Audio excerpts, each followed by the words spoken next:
how do you treat advanced prostate cancer? Well, first of all, why don't we define what advanced prostate cancer is? Today's conversation is with Dr. Neal Shore. Neal is a graduate of Duke Medical University. He completed his general surgery and urologic residency at New York Hospital, Cornell Medical Center, and Memorial Sloan Kettering Cancer Center. He currently serves as the medical director of the Carolina Urologic Research Center in South Carolina. We talked about the evolution of therapies for advanced prostate cancer within the last 20, 30 years. Neal is a specialist in advanced prostate cancer. He sees many patients. He is one of the main authors in many advanced prostate cancer treatments, including the Embark trial, which includes 3 arms: androgen deprivation therapy with enzalutamide, or a placebo, or just enzalutamide. He is an expert in immunotherapy. And we talked about immunotherapy. What happened? I remember back in 2010, immunotherapy, Sepultil C or Sepultil T. I remember the trade name, Provenge. In 2010, it was the big talk, the talk in town, the best next thing. Stocks were going up. What happened? Why isn't it a mainstay, a main form of treatment today? And other immunotherapy treatments for advanced prostate cancer. So today is an excellent conversation with Dr. Neal Shore on all things advanced prostate cancer. Let's go.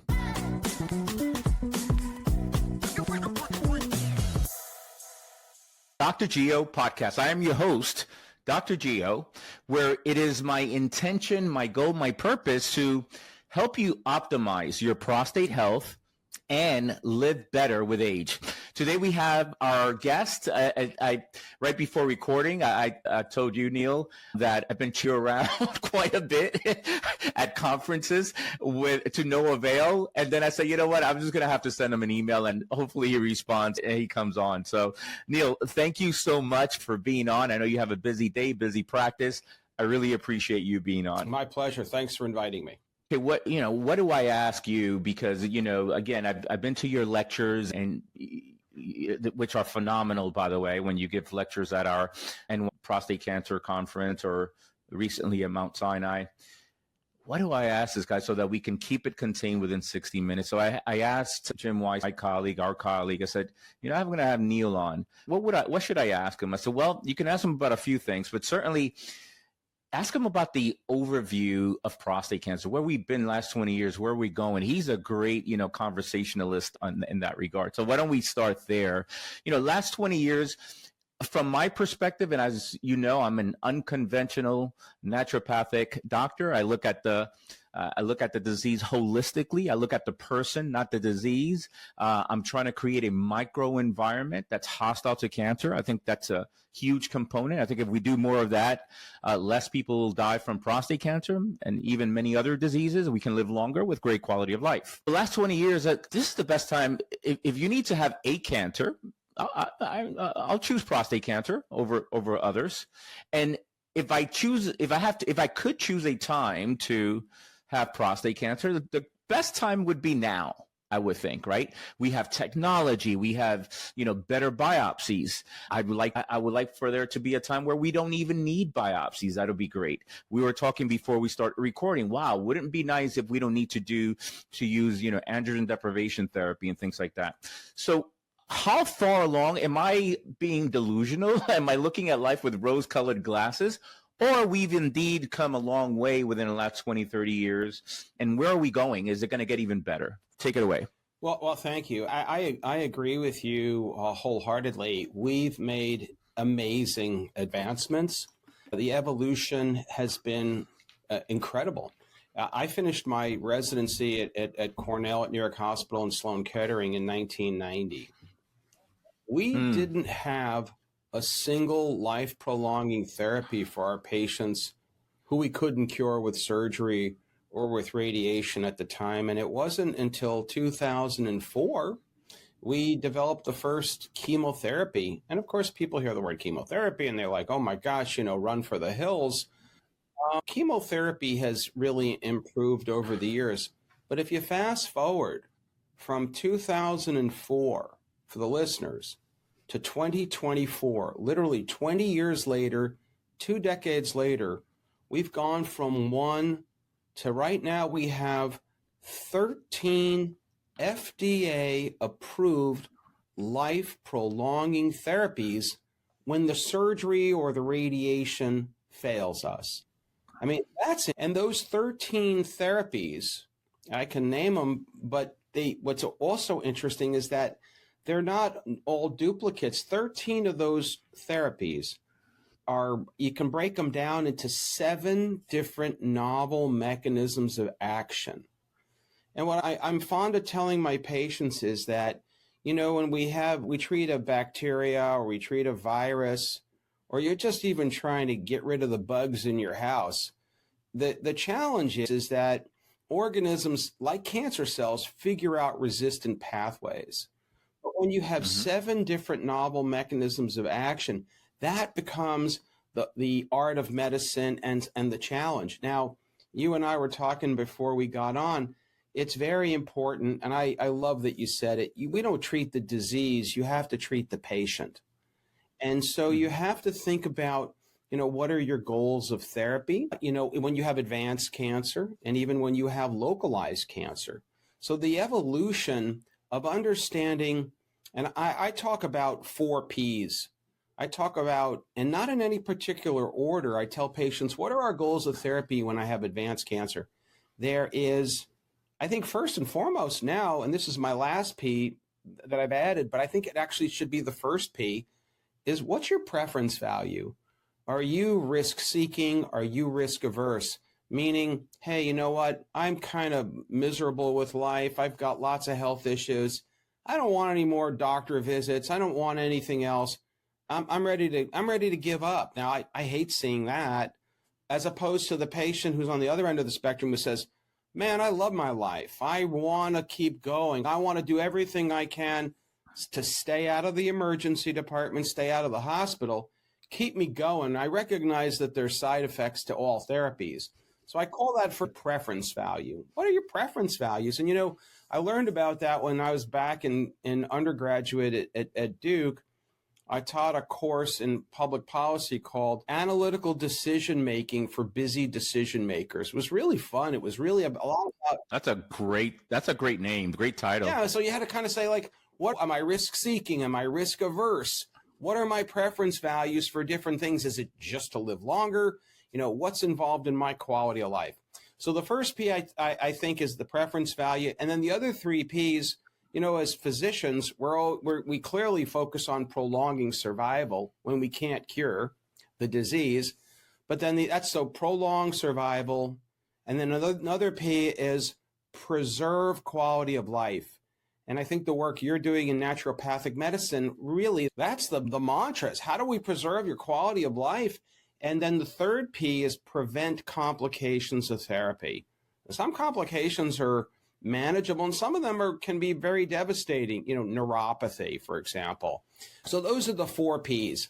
And then kind of going to the other end of the spectrum is not everybody needs to be treated who gets diagnosed, right? I mean, we talked about this as well before we began the call, active surveillance.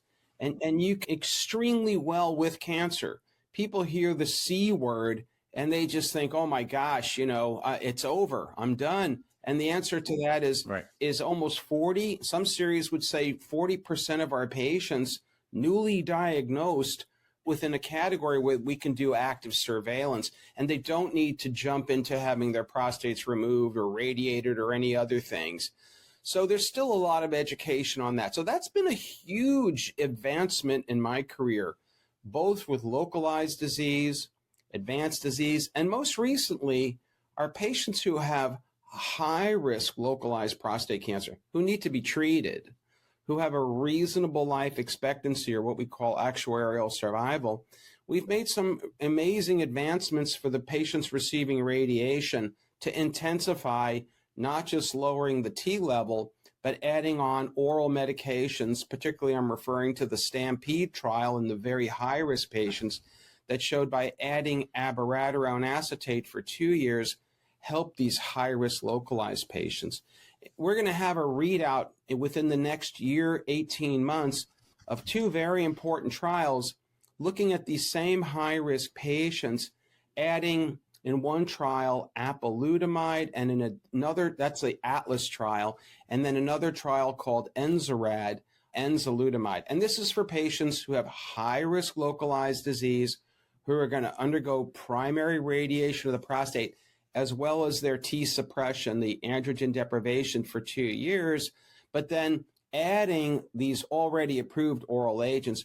Because what we want in the high-risk localized patients is we want to avoid failure so that they don't go on and develop what's called biochemical recurrence. So these are great advancements. There's so many other things we can talk about. I could keep going on. I agree with you. There's never been a better time to be taking care of patients with prostate cancer. The art of medicine is still there. And one of the things that I try to tell my colleagues about, for the non-physicians listening, you'll hear a lot about burnout in healthcare. The physicians just being overwhelmed with, regulatory and bureaucratic and pre-authorizations and lawyers and hospitals and insurance companies. And that all is real. I mean, that can be very frustrating. Right. But why did you go into medicine in the first place? I think most of us went in because we love the science. We love the opportunity to do the research and change practice and do better for our patients. That's always the North Star, right? It's patient care.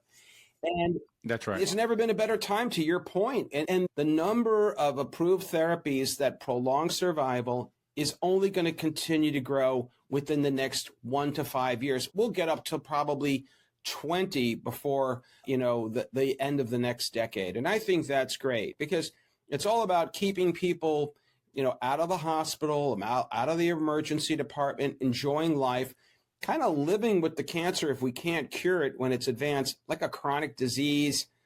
I don't even like that expression, chronic disease, because it seems somewhat negative, but almost like, look, we can't necessarily cure hypertension or elevated cholesterol levels or diabetes, but we can manage it really well. So, yeah, I'm super excited for our patients. Well, thank you for that. I am defined advanced prostate cancer for us. I've had Alicia Morgan's on, I've had Rana McKay, I had amazing people that deal with advanced prostate, and it's some slight differences, here and there. So what would be your definition of advanced prostate cancer? Let's just say, I'll give you Gleason 9, but we know it's localized based on PSMA and based on technology that we have. Is that advanced prostate? What would be your definition, both in localized scenarios and, of course, I guess once the cat is out of the box or out of the prostate, then it would be advanced. So what would be your definition? I'll tell you a quick little anecdote, and I'm going to answer your question directly. I was teaching a course, maybe 10 years ago, put on by the American Urologic Association. Because 10 years ago, we started to get these oral therapies that urologists had never seen before. The androgen receptor pathway inhibitor drugs, enzalutamide and abiraterone. And we started to understand more about bone health and the importance of adding anti-resorptive or bone health agents, bisphosphonates, and rank ligand monoclonal antibodies like denosumab, zoledronic acid, respectively. And this exact question came up, and I was teaching an AUA-sponsored course, and someone said, well, how do you define advanced prostate cancer? And I said, advanced prostate cancer starts the moment you invoke a systemic therapy. And the reason why I said that, and I stand by it today, is because once you invoke a systemic therapy, meaning a therapy that that takes on interaction more than just at the prostate level, you're affecting the whole body. And I got a lot of pushback. There were a lot of urologists in the group. I could imagine. My gosh, they thought it was heretical that I was saying that. And I said, well, you have to be a steward of bone health. And this was in 2014. That's advanced 10 years later. Not only do you need to be a steward of bone health, and I probably won't list all the ones, but you have to understand people's cognitive behavior. You have to understand cardio-oncologic risk, neuro-oncologic risk, depression, bone health, cardiovascular toxicities, sexual function, urinary function. So all of these things, so if you're just removing the prostate, and I shouldn't say just, it takes tremendous skill to do it, adroitly. If you're radiating and you're not adding a systemic therapy, I would say that's localized. The moment you start using therapies that require a systemic interaction, then that's advanced. And despite of staging or grading or any of those things. Absolutely. And I feel very strongly about it now more than ever because of the importance of making sure patients are getting a full-throated discussion about the implications of all these systemic therapies. If you're getting a systemic therapy, by definition, to the way I think about it, you are treating an advanced form of, you're using advanced therapy. You may not have disease that's advanced outside the prostate, but you're certainly at risk for it. So why not have an understanding? So I'm also a major proponent of the multidisciplinary team. Disciplinary, my mind includes some sort of naturopathic and lifestyle approach because, there are a lot of elements we were talking, and it's so great to see. By the way, you, Eric Klein, very holistic minded. Yeah, even my boss, Herb Lepore, very holistic minded into the point of just treating the whole person and really, risk reward scenarios and how can they be more proactive and in their own, invest. They invest in their own healthcare. There's a psychological benefit that. Yeah, I don't know if we could do a randomized trial on the psychological benefits or of these things, but we probably wouldn't have to. They feel right is an empowering approach. Neal, one of the things that you spoke about being excited about is some of these advanced therapies combined with things like darolutamide, I think you said, certainly glutamide, in patients with high localized disease. I see a lot of patients on ADT, and some of them, when they get from their ADT, some of them are saying, Dr. Gio, I don't think I'm going back. And it's okay. I won't look at my PSA. I won't ask for PSAs. I don't care where that happens with that number. I know it might go up at some point. My quality of life is so much better. These are harsh drugs.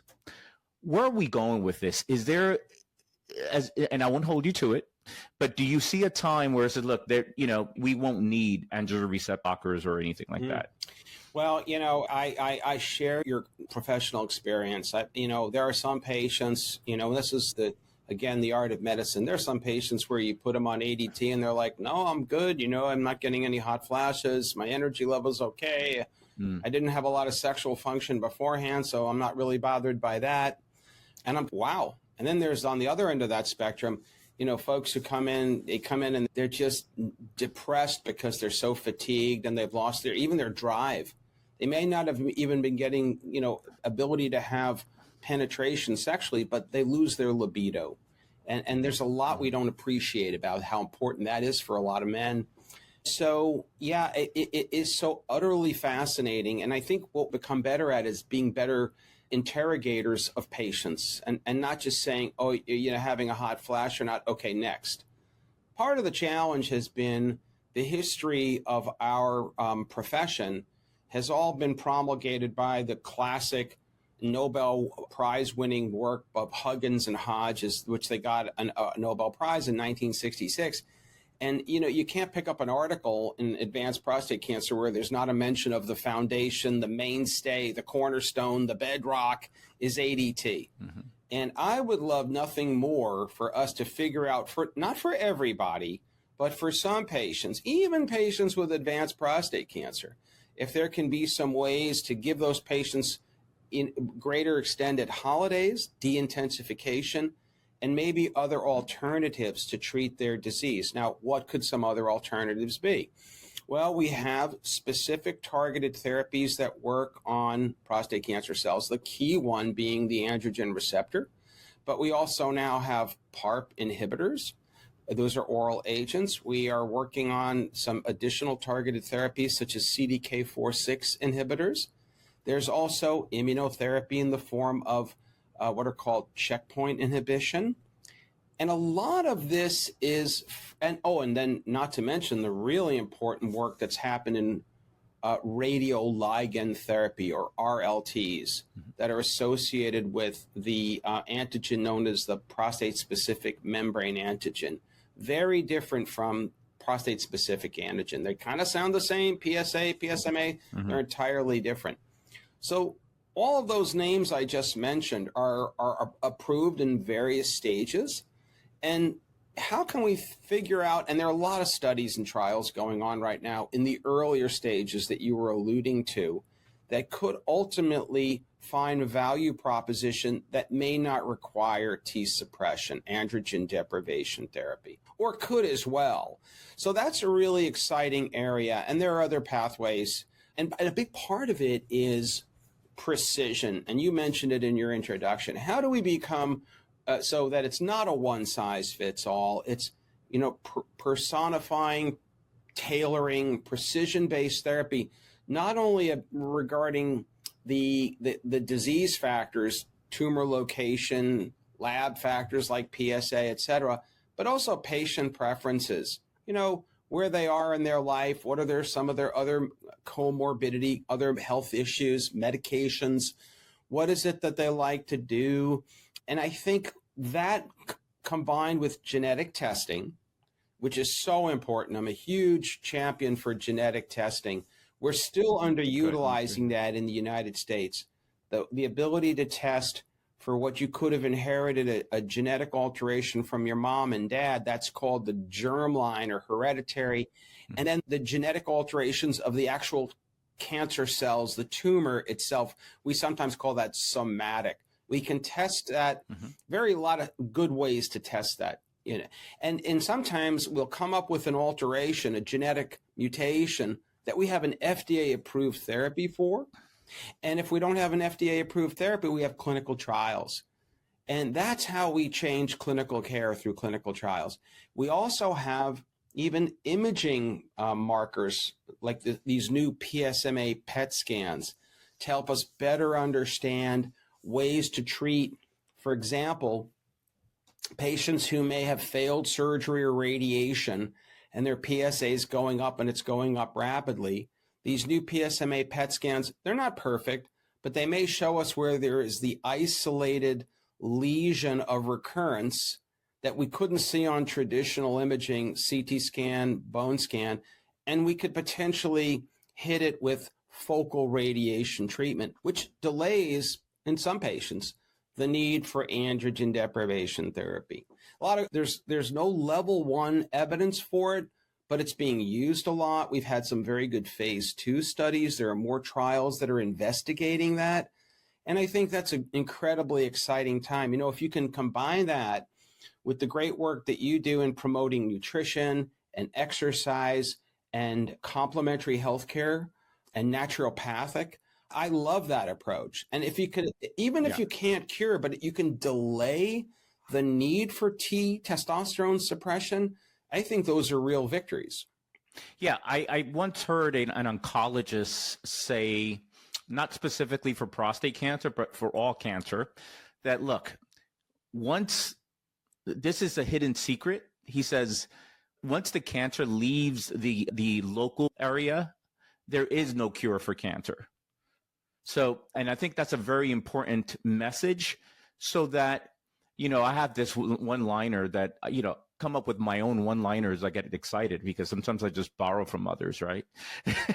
So I said, don't get too high when your PSA is low, and don't get too low when your PSA is high. Yeah, I like that. I like that. I'm gonna reference you on that. That's a good one. Just please reference me. I don't come up with too many, so please, Neal. I get excited when I do. Yeah. So because it's like, we're chasing numbers. I've seen people chase numbers. And then there's a one-liner that is not mine, but I utilize, is like, don't die while you're still alive. You're dying while you're still alive, chasing and chasing. Now you're living for 20 years, but you're under this distress and angst and anxiety that's keeping you from optimizing your quality of life. So this is back to the ADT, and I love it, preference. I call it, what's your personality type? Are you a take it out guy? I'm not here to change your mind. I'm here to work with you and who you are. You're a take it out guy? Good. Take it out. Now, here's some holistic things you could do for surgery. Oh, no take it out at all under any circumstance. Okay, so here's some other options. One of the roles Neal, along with providing patients with protocols, holistic and natural protocols, is prostate cancer navigator. So PSA is X, my biopsy shows Y. I don't trust these other guys. I trust you. Well, what do you think I should do? And so then I try to help them along with some advice. Certainly from a medical standpoint, and then again from a natural standpoint. Neal, before we move on to the next thing, I want to talk a little bit more about androgen deprivation therapy, because again, a lot of our patients are on it. Many of them are like, this is horrible. Yeah, you're right. Some of them are like, and I don't know, it's again, personality type. What's your goal, your preference, right? Some of them are like, great, I'm just happy that my PSA is undetectable. But of course, your PSA is going to be undetectable, but for only so much time. So even that is not permanent. The goal in my mind is to prevent hormone sensitive disease from becoming hormone resistant disease. That's the goal. Once you get to hormone resistant disease or castrate resistant, then it gets a little trickier. Where are we with that? In my mind is like, can we figure out intermittent hormone therapy a little bit better? How soon? When do we pull the trigger again? And I think that's one important way of reducing the risk of the disease becoming hormone resistant. Where are we? What's your opinion? And by the way, your opinion matters. I know you're a science-based person. The evidence shows X, Y, or Z. But darn it, you've seen thousands and thousands of patients in 1990. I care about your opinion too. So where are we with that, and what can we do to prevent that from happening? Yeah, no, thanks. It's a great question. And the answer is we've made great advancement, and you're spot on. We want to keep the disease, is what we say, still going, preventing it from morphing from sensitive to androgen deprivation therapy to becoming resistant. And really what that means, and I tell patients, look, the challenge now, and you've seen those classic, the roller coaster slide, we call it, but essentially it's always time compressed. Patients can live in the sensitive milieu for, a decade or longer, sometimes even shorter. But when you develop resistant disease, the subclonal populations of cancer cells are just finding alternative fuels, even though we've suppressed testosterone, and even though we may be blocking the androgen receptor, if we've done so earlier, that's when things are starting to move more rapidly. But that's also where we've made some great advances with PARP inhibitors, PSMA radioligand therapy for some patients who have certain types of genomic alterations like MSI high or TMB high, where there's an approved indication for immunotherapy. But, I just wanted to go back for a second. I'm going to talk more about the sensitive state. I want to get back to that. But, you said about if the PSA is high and low, and I like the way you put that in very nicely. But you probably have heard this. I mean, PSA, for the listeners, it stands for patient physician stimulated anxiety. And I always want to get patients to understand they'll say, well, how long am I going to be on this therapy? And I say, you're going to be on this therapy, and we're going to investigate three things. Even with research, we're going to look at your lab work. PSA is one of the things, but your blood count, your hemoglobin, your albumin, your protein, your kidney, your liver function. These are all very important. There are some therapies that don't lower the PSA, and they can still be effective. But PSA is obviously, everyone focuses on it, and it's a very good marker in prostate cancer. But so labs is number one. I talk about the three-legged stool: lab work. Second is imaging. And we do imaging periodically. You want to do it judiciously so you're not overexposed to radiation. It's not, some of these imaging tests are expensive. But if cost wasn't an issue and secondary toxicity from radiation is not an issue, we don't like to see new lesions. We like to see stabilization or regression of the lesions. And then the third part of the stool, the three-legged stool, is how are you doing? Are you clinically tolerating this therapy? Really important. Now, when it comes to the sensitive environment for patients, which everybody starts off sensitive, but there's still a spectrum. Some patients have really slow growing disease and can do active surveillance. We'll just monitor it and reassure the patient. And that reassurance is super, super important. But then there are others who do need an active treatment, and that active treatment may require systemic therapy. And there are those who present with disease already, out of the barn. And so we call that metastatic at presentation. Some people call it de novo. Later on, you can be treated and with surgery or radiation, and then later on develop metastatic disease. That's recurrent disease. Outside the US, we use these Greek words, synchronous and metachronous. Our European and outside the US colleagues, they like those words. I like de novo and recurrent. From the beginning and later, but just for our friends on the call to recognize that the words are interchangeable. So, but what's happened in keeping patients from developing resistance, to your point? We've had, 8 different trials now. If you show up with a metastatic disease, advanced disease outside the prostate at initiation or later on, we now have moved away from just doing androgen deprivation therapy. And we have a whole series of trials that tell us, level 1 evidence in all the guidelines, that you shouldn't just be on androgen deprivation therapy alone.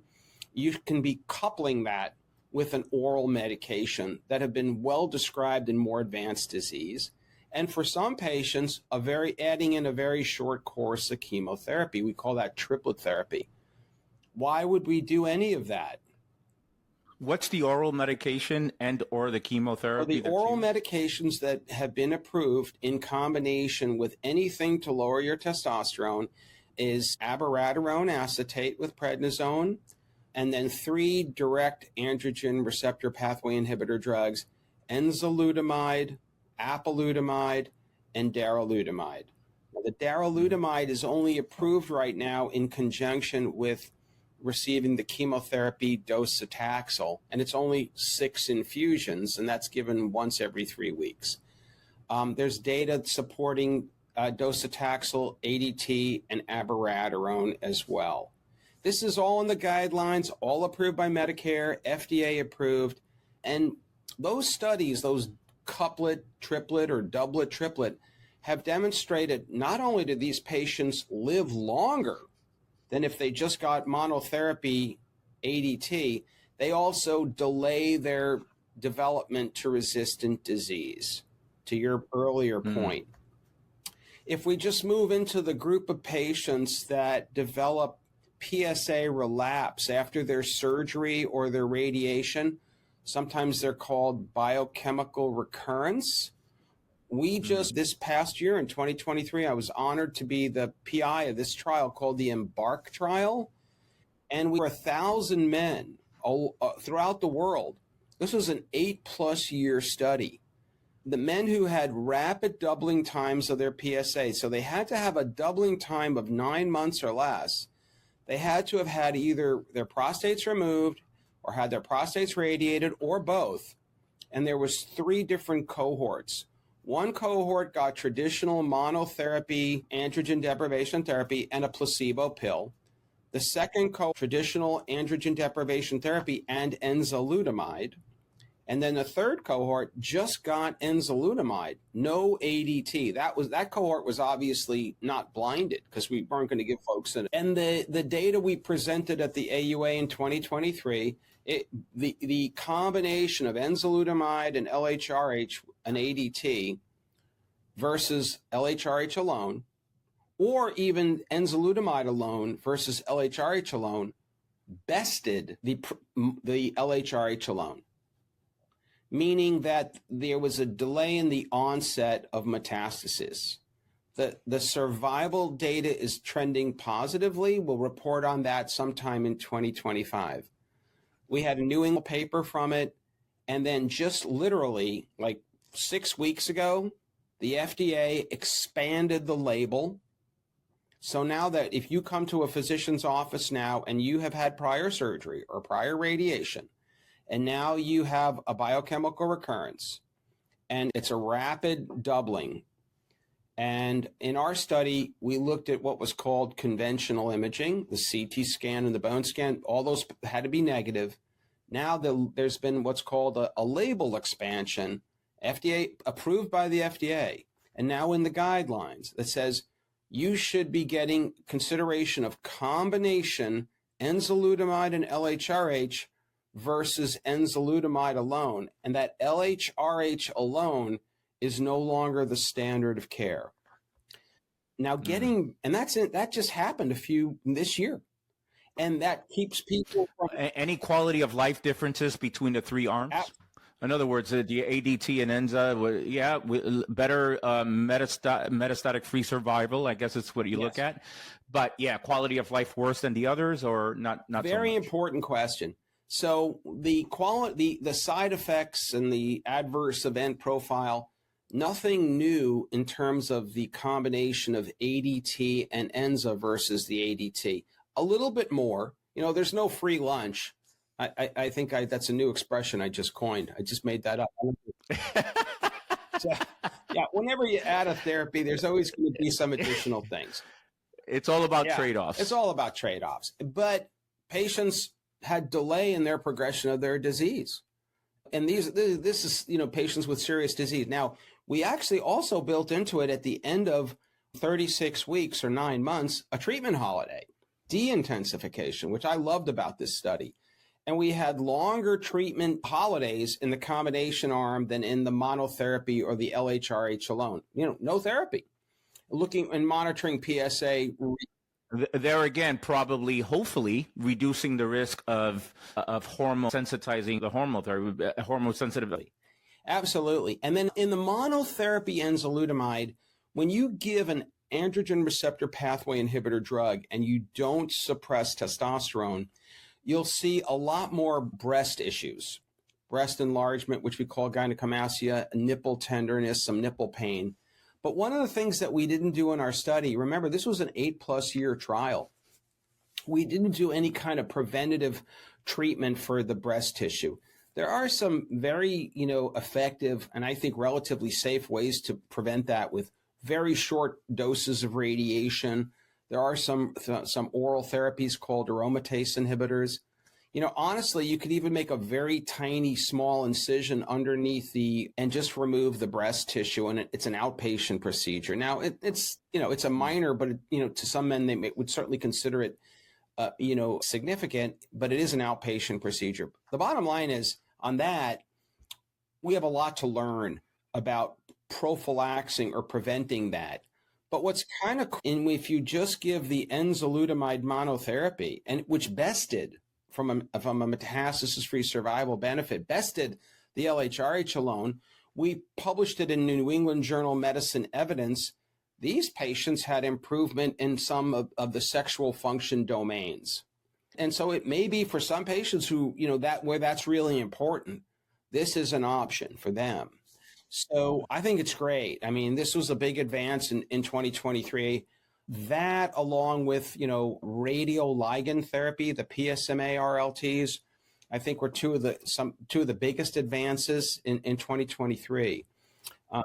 Pluvicto, one of the trade names. So Pluvicto is the trade that got approved a couple of years earlier. And those were patients that got approved right now. It's approved if you're resistant disease, CRPC, and you've progressed on an oral androgen receptor pathway drug and docetaxel. The trial that we presented at the European Society of Medical Oncology was the PSMA-4, FORE trial. We haven't even published it yet, but it was at the presidential address in Madrid this year. ESMO is the counterpart to ASCO for the listeners. It's important. GU oncology conferences in the world are ASCO and ESMO. ASCO takes place in the US, ESMO is in Europe. There are other really important organizational presentations like the AUA and the EAU and SUO. Those are very important. ASCO GU, which I'm actually leaving for tomorrow night in San Francisco. But I think that getting back to your question is the fact that we continue to make great advances. We always seemingly, get approvals for the sickest patients because FDA has historically said we want the endpoint to be survival. So you're either alive or you're not. It's pretty straightforward. But once we get that, then we want to take those therapies and move them proximally in the prostate cancer journey and do it in a way that's judicious, that's ethical, and so that we can, balance the trade-offs, as you say. You want to thrive, not just survive. Yes. As all things considered, right? Here you have advanced prostate cancer.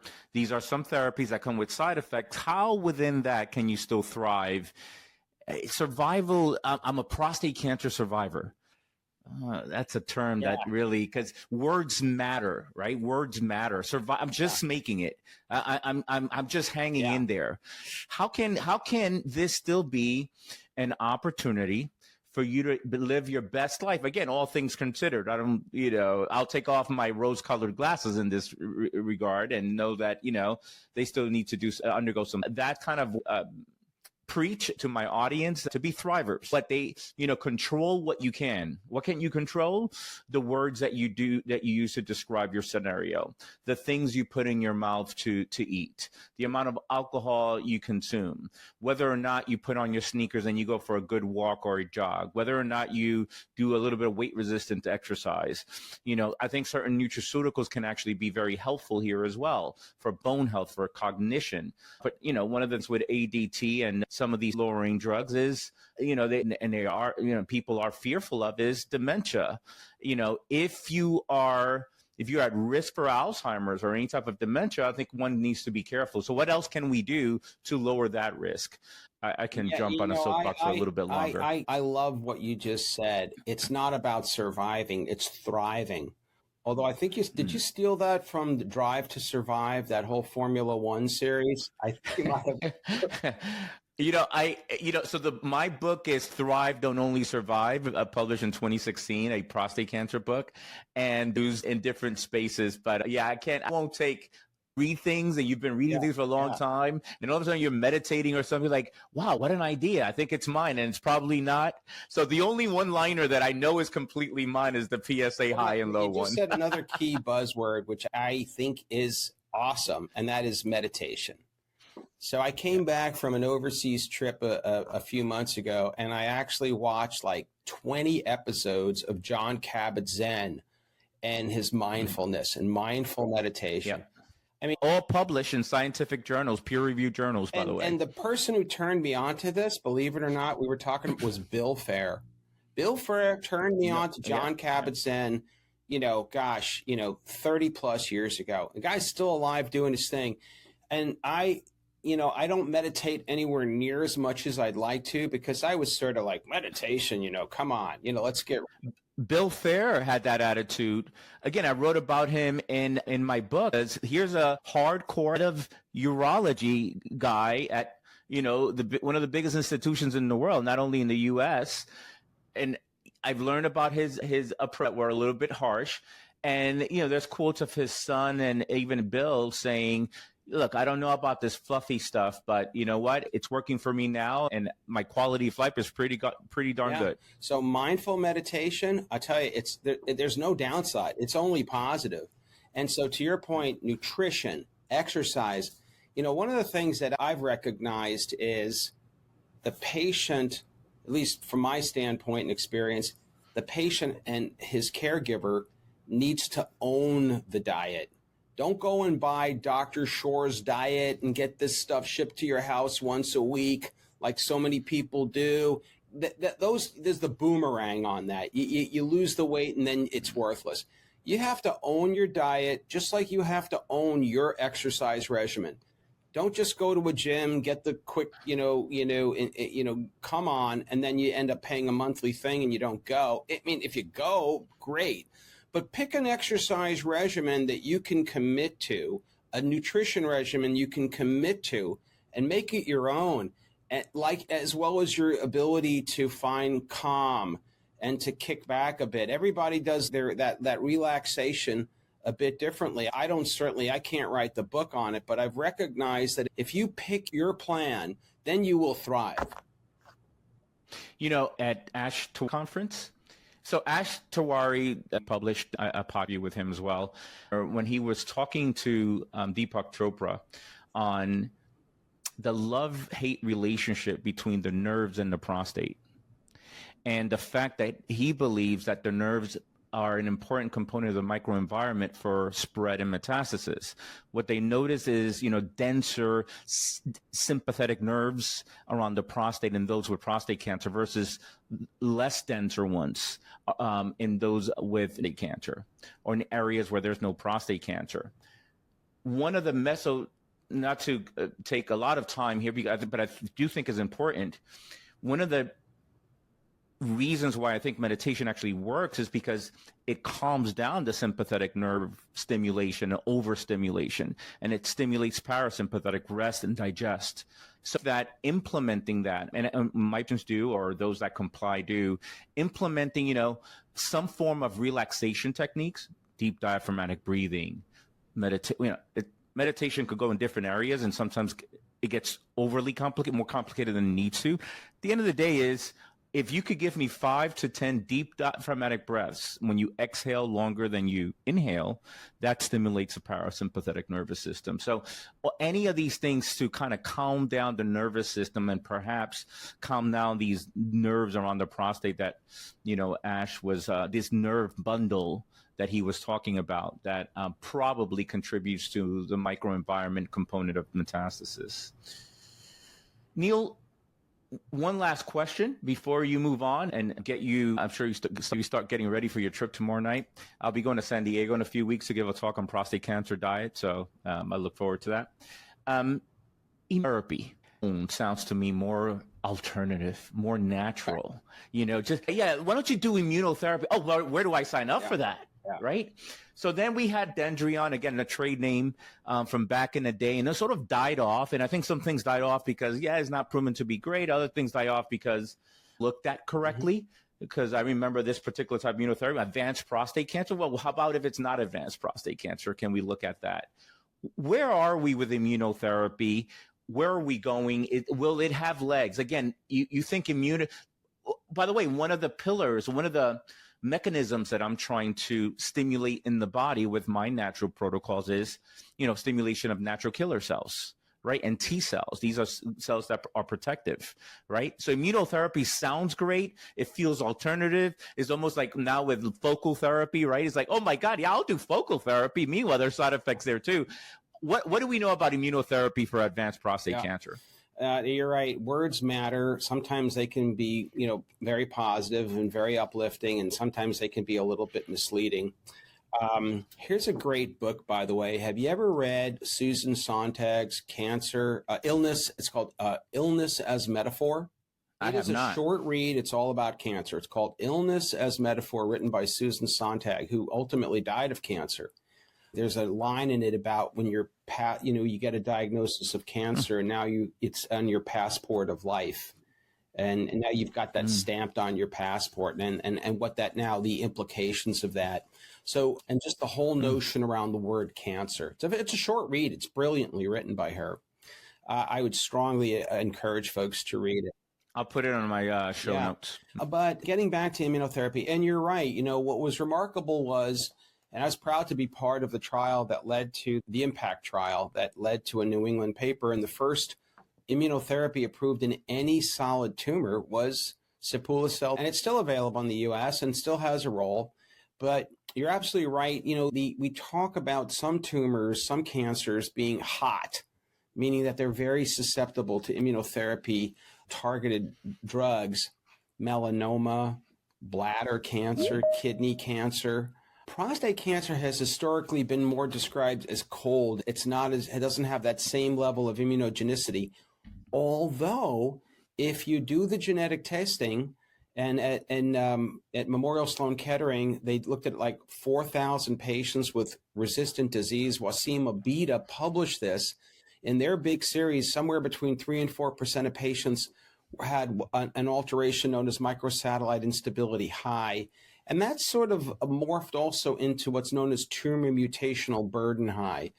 So it sounds like it's a low percentage, but boy, if you're in that group, you can respond extremely well to a therapy known as pembrolizumab or Keytruda. And there's actually a tumor agnostic indication for pembrolizumab for anybody who has MSI high or TMB high.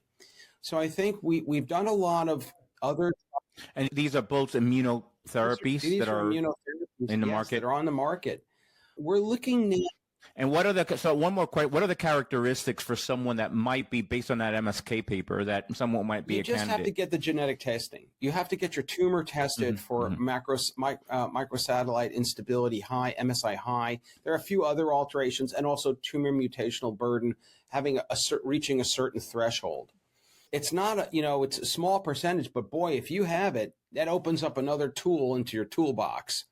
And I think overall, the immunotherapies are better tolerated than the taxane therapies. Although the taxane therapies, I hate for people to hear the word, oh, we're going to offer you a taxane, docetaxel or cabazitaxel. They want to run for the hills. They really shouldn't. These drugs have real benefit, and we've really improved in our ability to administer those therapies with much better tolerability and safety. But there's. And you may not lose your hair. I see many people on these drugs. You may. I'm biased. I think bald is actually perfectly fine and beautiful for, biased reasons. But if you want to keep your hair, these drugs seem to not cause. No, you're extremely handsome. I'm going to shave my head. I'm shaving my head right after this. San Antonio in May, and then I want to see you with a shaved head. Maybe we'll do a bet that Duke will lose their next 10 basketball games or something like that. I was just there on Saturday and watched them lose to Pittsburgh. It was tough. Yeah. Where's Coach K when you need him, right? I took my wife. It was our anniversary, and we watched them lose. So what are you gonna? It was still fun. I hope you met her at Duke, because then it's not a sexy anniversary. No. We did celebrate our first anniversary there. This was our 29th on Saturday night, but we didn't meet there. But she's hardcore because our son graduated there in 2020, so she loves the place. There are some other really important immunotherapeutics that we're looking at, and these are in these area of drugs called, bispecifics, where we try to combine bringing a sort of a synergy between a toxic payload by bringing the immune cells together with the tumor cells. I am very optimistic about that. So a lot of work being done there, and with some other therapies called antibody drug conjugates. And those are all in the world of immunotherapy. So it's a super exciting time, as you said at the beginning. And I think it's still very important that we balance, therapies. And again, they all have their adverse event, their safety profile issues with all these super important things you've talked about: naturopathics, exercise, diet, meditation. These are incredibly important to help you tolerate therapies better and just enjoy life, enjoying life. I love your message. You don't let the disease own you. Just continue to enjoy living your life. Yeah, that's right. That's right. Mindset. I'm a big mindset guy, and I want to be careful and sensitive because look, well, Dr. Gio, what would you do? Bad question. Yeah. I don't answer that. It's not me. Right. I can say whatever I want. But if I get that diagnosis, I don't know. There's emotions involved that you cannot have emotions involved. So I don't know. But mindset matters. I've seen those in my anecdotal clinical experience. It seems there's a relationship between better mindset and not only but thriving once again. Mm-hmm. Neal, thank you so much. I really appreciate you being here. I really can't wait to just say hi and perhaps have tea or coffee with you at some point.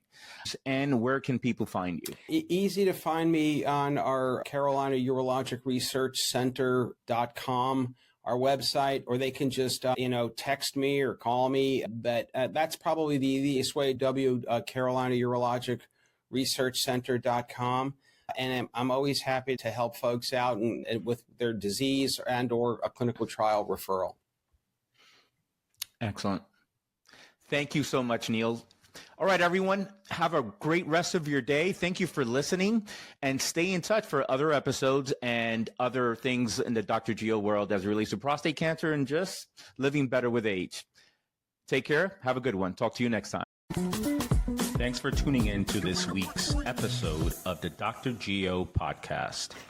You can watch all episodes of this podcast and much more by subscribing to my YouTube channel on youtube.com/Geo Espinoza ND. If you love what you heard today, you can help by leaving a 5-star review of the podcast on Apple and Spotify, as each review helps us reach more men who are serious about improving their urological health and how to function better with age.